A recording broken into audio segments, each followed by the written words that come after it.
Chapter 5 looks at strategy dynamics.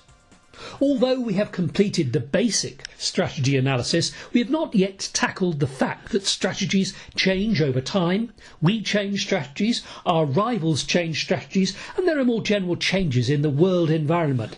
This is strategy dynamics. The mechanisms by which these changes occur and impact on the organisation are not fully understood. They're complex, and our knowledge of the various interactions requires further development.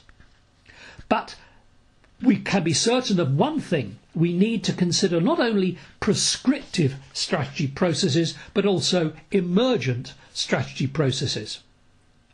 For the purposes of this brief video, we are going to select 4 areas from Chapter 5. These 4 areas are 1. Developing a dynamic business framework. 2. The dynamics of resource development. 3. The innovation flow process. And 4. Planning aggressive competitive strategies. Let's begin with the dynamic business framework. The underpinning principle here is to develop a flexible strategy that responds to change and even leads change. There are 3 elements: sensing the changes, seizing the opportunities that emerge, and surveying the outcomes. The whole process is circular and continuous, and in this sense dynamic. Our second topic concerns the dynamic resource development. There are 3 main dimensions in this: time, early mover advantages, and imitation pressures. Organisations need to acknowledge that resource developments changes over time. Indeed, some resources may even be completely destroyed as new technology takes over. The second concept here is early mover advantage. The idea is that by launching products or services before competitors, it's possible to capture the market before rivals have a chance to establish themselves. Chapter 5 explains this concept also has disadvantages as well as advantages. The third resource concept here concerns imitation.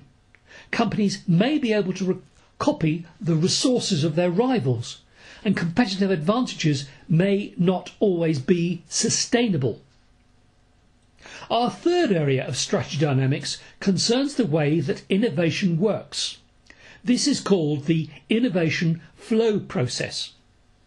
Innovation begins with various designs for technology. One design then becomes dominant. This remains until a new technology develops and destroys the original dominant design. New technologies then start with various designs before a new dominant design again emerges, and the cycle repeats itself. Our final topic for this chapter concerns the planning of aggressive competitive strategies. The starting point for developing such strategies has to be market intelligence, gathering information on customers and rivals. The next stage then is to set some objectives, recognising that the best strategy is not necessarily to beat all the competition. It may be better to keep some weak rivals in the marketplace. This then implies choosing the enemy. Some may be too strong for a frontal attack. The next stage is then to attack the market and competitors. The 4 main strategies, head-on, flanking, totally new area and guerrilla, are explored in depth in Chapter 5 itself and not explored here.